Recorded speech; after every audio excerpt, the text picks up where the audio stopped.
ABP Ganga, खबर आपकी, जुबान आपकी। आप सबको विदित है कि संयुक्त किसान मोर्चा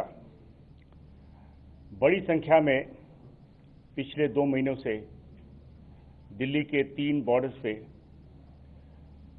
कई किसानों के साथ वहां पे बैठी है। 2 जनवरी को दिल्ली पुलिस को ज्ञात हुआ कि किसान रिपब्लिक रैली, एक ट्रैक्टर की मार्च करने जा रही है और ये भी संयुक्त किसान मोर्चा ने आह्वान किया कि उनके सपोर्टर्स 26 जनवरी को दिल्ली में आकर के ट्रैक्टर रैली में पार्टिसिपेट करें। जैसे ही हमारे को इसकी जानकारी मिली, हम लोगों ने जो फार्मर्स के लीडर्स हैं उनसे संपर्क किया और उनके साथ विस्तार में बातचीत हुई। 5 राउंड की मीटिंग हुई और इसके साथ कई बार फोन पे वार्तालाप भी किया गया। सबसे पहले तो उनसे कहा गया था कि ये 26 मार्च को देश जब रिपब्लिक डे परेड और सेलिब्रेशंस मना रही है तो उस समय ये ना करके उसके बाद में ट्रैक्टर मार्च करें, लेकिन उन्होंने इस बात से इनकार कर दिया। उसके बाद जब वो इंसिस्ट कर रहे थे तो हमने उनको सजेस्ट किया कि केएमपी कुंडली मानेसर पलवल जो पेरिफेरल है उस पे वो ट्रैक्टर मार्च निकालें। दिल्ली पुलिस ने उनको ये भी आश्वासन दिया कि उनकी सिक्योरिटी, ट्रैफिक मैनेजमेंट और मीडिया कवरेज में भी उनको सहयोग प्रदान करेगी। लेकिन इन सब के बावजूद भी उन्होंने दिल्ली में ही ट्रैक्टर मार्च निकालने की ठान ली। 5 राउंड की जो बैठक हुई, मीटिंग्स हुई, उसमें हमने अंत में उनको 3 रूट्स उनके साथ तय किया जो म्यूचुअली अग्रीड अपॉन रही। पहला, जो सिंगू में जो फार्मर्स बैठे हैं उनके लिए आप तस्वीर में देख रहे होंगे, सिंगू से चल करके मुकरबा चौक से पहले जो संजय गांधी ट्रांसपोर्ट नगर की तरफ राइट टर्न रास्ता जाता है, उससे बवाना और गंझावला होते हुए वापस औचिंडी बॉर्डर से बाहर निकल करके केएमपी से होते हुए वापस कुंडली और सिंगू ये तय हुआ। और ये कुल जो डिस्टेंस है ये 63 किलोमीटर का है। साथ में ये भी तय हुआ कि जो टीकरी में बैठे हुए हैं वे टीकरी से नांगलोई टी पॉइंट आए और नांगलोई टी पॉइंट से नजफगढ़ के रास्ता होते हुए ढांसा बॉर्डर से होते हुए वे फिर केएमपी पे जाकर के वापस टीकरी बॉर्डर पे आ जाए। ये कुल डिस्टेंस 74 किलोमीटर है। इसके बाद जो तीसरा रूट जो गाजीपुर में जो किसान बैठे हैं उनके लिए यह तय हुआ था कि वो गाजीपुर से अंदर आकर के रोड नंबर 56 से होते हुए अप्सरा बॉर्डर से बाहर चले जाएं और केएमपी पे जाकर के और वापस गाजीपुर पहुंच सकते हैं। ये कुल 46 किलोमीटर है।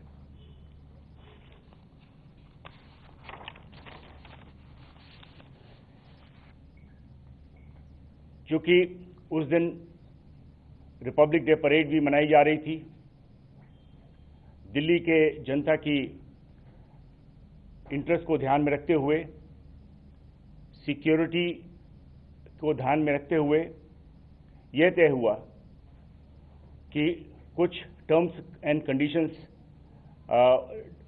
लागू किया जाए। जो टर्म्स एंड कंडीशन उनको रिटर्न परमिशन के साथ उनको दिया गया। पहला टर्म्स था कि किसान ट्रैक्टर रैली वो 12 बजे दोपहर से शुरुआत हो और 5 बजे तक खत्म हो जाए। इसके बाद दूसरी कंडीशंस जो ले की गई वो था कि ट्रैक्टर मार्च जो किसान लीडर्स थे, जो उनके वरिष्ठ लीडर्स थे, वो लीड करें, वो अगली पंक्ति में वो रहें। इसके बाद ये भी तय हुआ कि हर एक जत्थे के साथ उनके लीडर्स भी साथ चलें ताकि वे अपने जत्थे को कंट्रोल कर सकें। 5000 से ज्यादा ट्रैक्टर्स नहीं हो और कोई भी हथियार, फायरआर्म, भाला, तलवार या कोई भी ऐसी डेडली वेपन साथ में नहीं होना चाहिए और रैली, जैसा कि आप समझ सकते हैं, ये पीसफुल और डिसिप्लिन्ड हो। इसके बाद जब रिटन परमिशन देने के बाद एक अंडरटेकिंग भी ली गई जिसमें उन्होंने ये सारे शर्तें को मंजूर किया और ये तय हुआ कि किसान रैली 26 तारीख को 12 बजे से शुरू होगी। लेकिन 1:25 की शाम को ये समझ में आई कि वे अपने वादे से मुकर रहे हैं। जो अग्रेसिव और मिलिटेंट एलिमेंट्स थे उनमें से उनको उन्होंने आगे कर दिया। इन्होंने स्टेज को कब्जा कर लिया और बहुत ही प्रोवोकेटिव स्पीचेस उन्होंने दिया। इससे उनका मंशा शुरू से ही समझ में आ गया कि उनकी मंशा क्या है। फिर भी दिल्ली पुलिस संयम से काम की।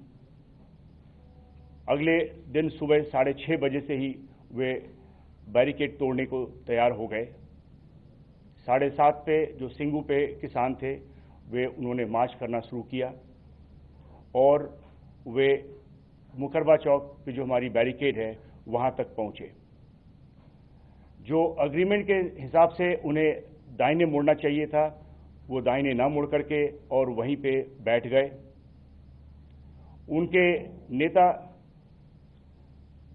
सतनाम सिंह पन्नू, उन्होंने काफी भड़काऊ भाषण दिया, जिसके बाद वहां जो उनके साथ फार्मर्स थे उन्होंने बैरिकेड तोड़ने पे आमादा हो गए। उनके एक और किसान नेता जो दर्शनपाल सिंह, वो भी वहां पे बैठ गए और दाहिने मुड़ने से मना कर दिया।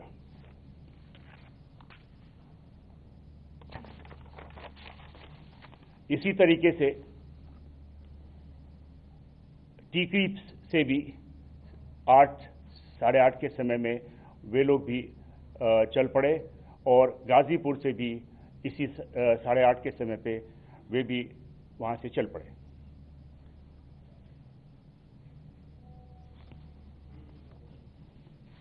पुलिस के जो लॉफुल डायरेक्शन था कि वे अपने जो तय हुए समय है 12 बजे उस समय चलें, क्योंकि जो ऑफिशियल प्रोग्राम था रिपब्लिक डे का वो करीब 12 बजे के समय समाप्त होना था। तो उनको कहा गया कि आप 12 बजे के जो तय हुआ समय है उसी के अनुसार से चलें, लेकिन वो उसको न माने और बैरिकेड तोड़ करके आगे निकल पड़े। जैसा कि मैंने कहा कि मुकरबा चौक के पास बैरिकेड पे पहुंचे और आगे जाने से मना किया और वहीं पे एक भाषणबाजी हुई सतनाम सिंह पन्नू द्वारा, जिसको आप अभी सुन सकते हैं।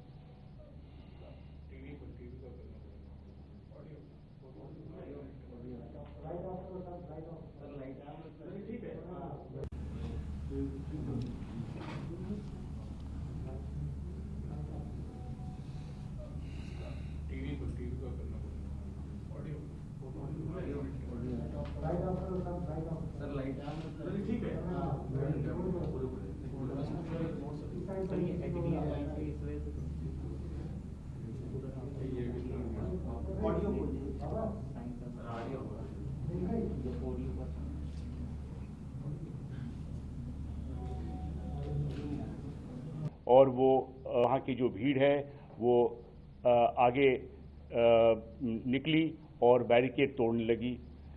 वहाँ पे जो हिंसा हुई है, ये अब हमारे दूसरे स्लाइड में आप ऑडियो अगर नहीं देख पा रहे हो तो नहीं सुन पा रहे हो तो वीडियो आप देख सकते हैं।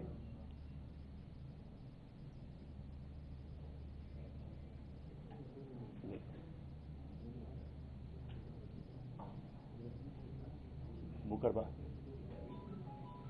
तो इस प्रकार से आपने ये जो उनके स्पीचेस के बाद वहाँ पे जो भीड़ है वो आगे की तरफ बढ़ी।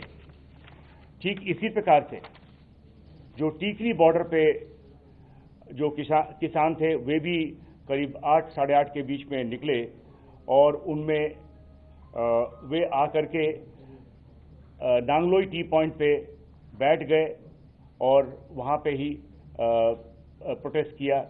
इसमें उनके नेता बूटा सिंह बुर्जविल वे भी और जो हरियाणा से जो फार्मर्स आए थे उनके साथ मिलकर के वहीं पे बैठ गए और आगे जाने से मना कर दिया।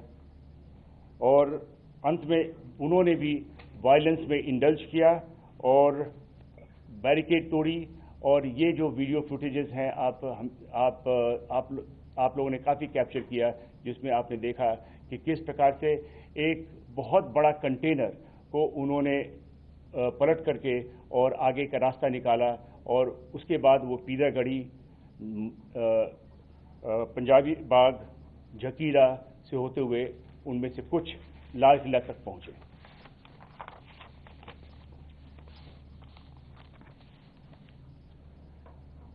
उसी प्रकार से गाजीपुर पे जो किसान थे उनमें से जो राकेश टिकायत के साथ जो किसान थे और भी उनके साथ और भी संगठनों के किसान वे भी इसी प्रकार से वायलेंस में इंडल्ज किया और वे आगे बढ़कर के अक्षरधाम गए और जबकि बहुतों को वापस भेज दिया गया, कुछ लोगों ने बैरिकेड तोड़ करके वे भी लाल किले तक पहुंच गए।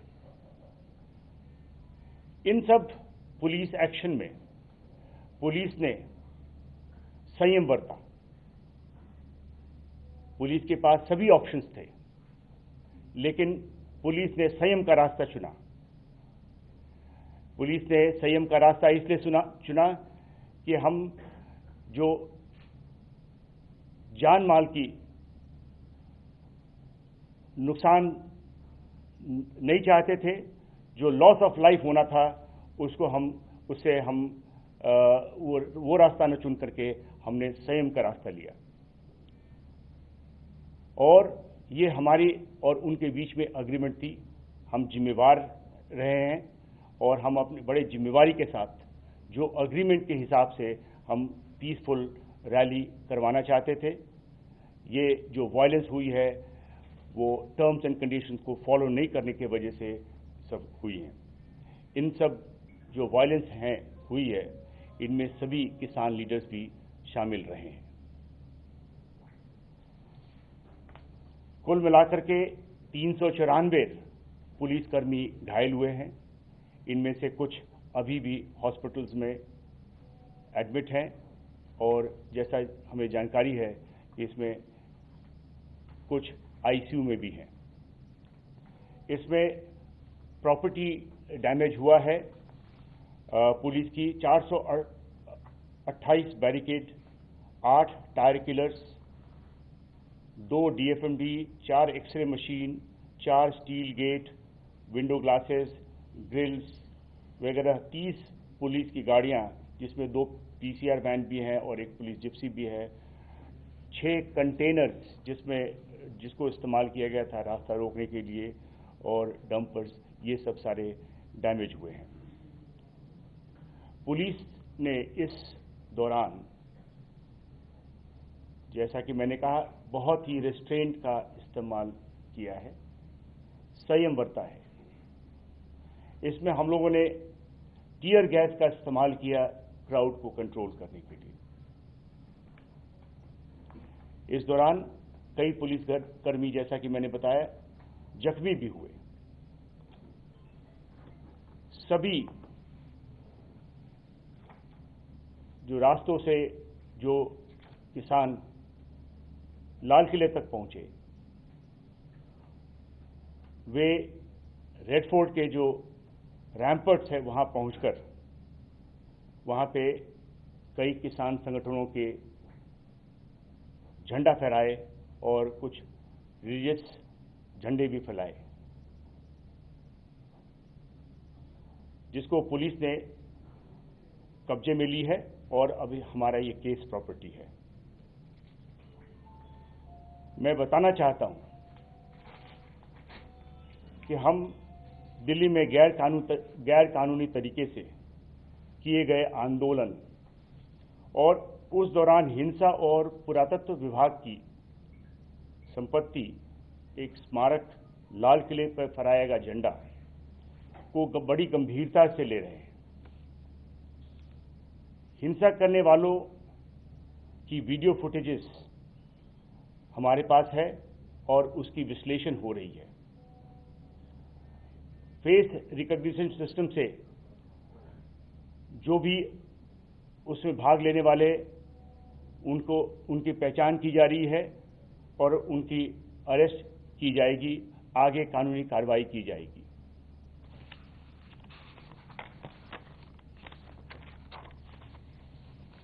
अब तक दिल्ली पुलिस 25 से ज़्यादा क्रिमिनल केस रजिस्टर किया है और जैसा कि मैंने बताया है कि सीसीटीवी और वीडियो फुटेज से हम फेशियल रिकॉग्निशन सिस्टम से पहचान की जा रही है।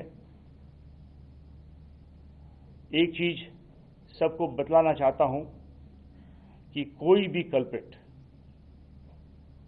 जिसकी पहचान होती है और जिसकी शमूलियत पाई जाती है उसको छोड़ा नहीं जाएगा। No one will be spared.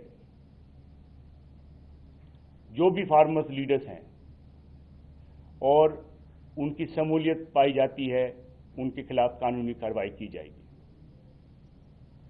राष्ट्र के सम्मान और सुरक्षा में दिल्ली पुलिस किसान संगठनों से पूछताछ करेगी और जो भी कठोर कार्रवाई करनी पड़ेगी वो करेगी। धन्यवाद। Sir, there is a report, sir, there is a news that is coming that some hundreds of Twitter accounts have been used from across the border and for some anti-social elements. Would you speak on that? What is the status on that?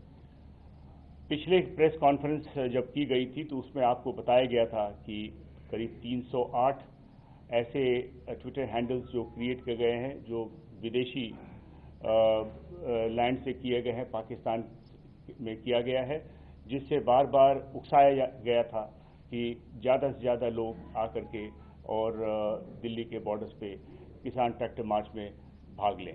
Sir, जब inputs मिल रहे थे और intelligence की भी तमाम reports आ रही थी, कुछ एजेंसी इस चीज को देखकर करेंगी कि ये कुछ भी कर सकते हैं, तो ऐसी सिचुएशन में क्या इमरजेंसी के तौर पर इनकी परमिशन कैंसिल करना जरूरी नहीं था, या ऐसा था कि काबू किया जा सकता था, उस वक्त में कैंसिलेशन हो जाता, रिजेक्ट हो जाती परमिशन इनकी? सर, इन्हीं के साथ मेरा भी सवाल है कि इंटेलिजेंस क्या फेलियर है या नहीं हो रहा है, अगर वो आप लोग तक पहुंची और 12:30 तक आप लोग इसको लेकर बहुत ज्यादा सीरियस नहीं हुए, तो आखिरकार में क्या आप लोग को ज्यादा भरोसा था क्या इन लोगों के ऊपर, इन लोगों के साथ जो हमारी एग्रीमेंट हुई है इस एग्रीमेंट पे कायम रहेंगे, ये अपने मुआहदे पे कायम रहेंगे? जी देखिए, हमारे को बराबर सभी प्रकार की इंटेलिजेंस मिल रही थी और हम उस पर काम कर रहे थे। अगर इंटेलिजेंस मिलने में कोई कमी होती तो ये जो हमने 308 ट्विटर हैंडल्स के बारे में बताया, जो हमारे इंटेलिजेंस कलेक्शन प्रोसेस में अगर कोई कमी होती तो ये हमारी इसकी ज्ञात ना होती। इस प्रकार की हमें सभी इंटेलिजेंस था। लेकिन जब हमारी किसी से अग्रीमेंट हुई है, हम अग्रीमेंट को अपने इंतजाम करके हम उस अग्रीमेंट पे हम अमल रहना चाहते थे, क्योंकि वही एक तरीका था जो कि हम सभी के हित में था। हमने दिल्ली पुलिस ने जो इंतज़ाम किया है वो उसी का नतीजा था कि इन सब के बावजूद भी, जिस प्रकार की जो वायलेंस हुई, उसके उन सब के बावजूद भी एक भी व्यक्ति का मौत पुलिस के एक्शन से नहीं हुआ। और पुलिस ने संयम बरत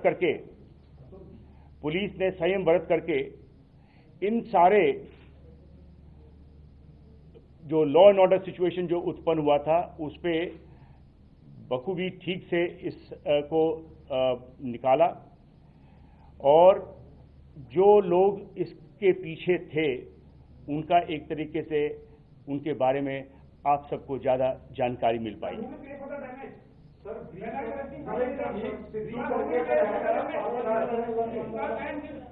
ब्रीच ऑफ ट्रस्ट हुआ है, क्या फार्मर्स लीडर अरेस्ट होंगे?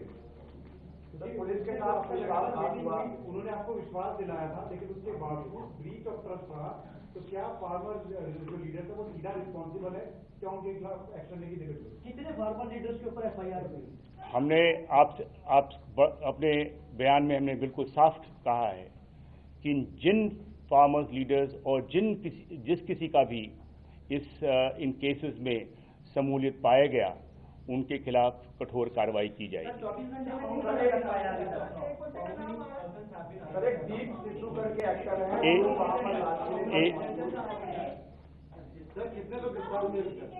कितने लोग पकड़े गए, कितने लोग कस्टडी में हैं? आपको इसके बारे में जो जैसे जैसे केसेस रजिस्टर हो रही हैं और उनमें जो भी कार्रवाई की गई है आपको ब्रीफिंग्स में, अलग से ब्रीफिंग में आपको बताया जाएगा।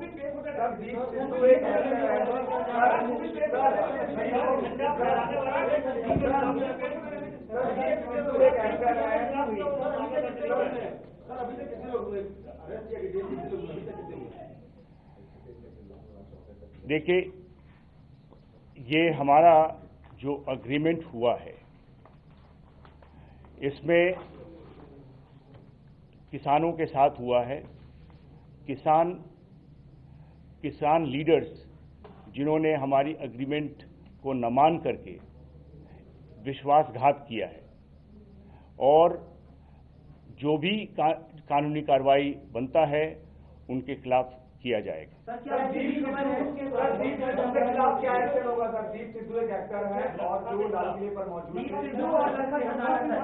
एक और आपने जो प्रश्न किया था कि अभी तक कुल 19 अक्यूज का अरेस्ट हुआ है और 50 इसमें अभी डिटेन किए गए हैं और पूछताछ की जा रही है। सर, दीप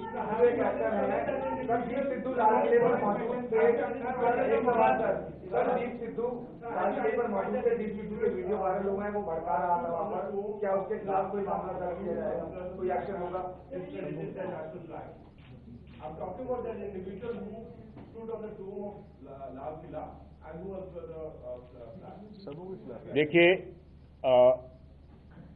मैंने जब ये आपको बताया है कि हर एक कोई व्यक्ति जिन्होंने इस जघन्य अपराध में हिस्सा लिया है उसके खिलाफ कानूनी कार्रवाई की जाएगी, और अभी केसेस रजिस्टर हुए हैं। केस के इन्वेस्टिगेशन में कई नाम आएंगे और जिनका भी नाम आएगा उनके खिलाफ जो कठोर कदम हमने ठान ली है वो ली।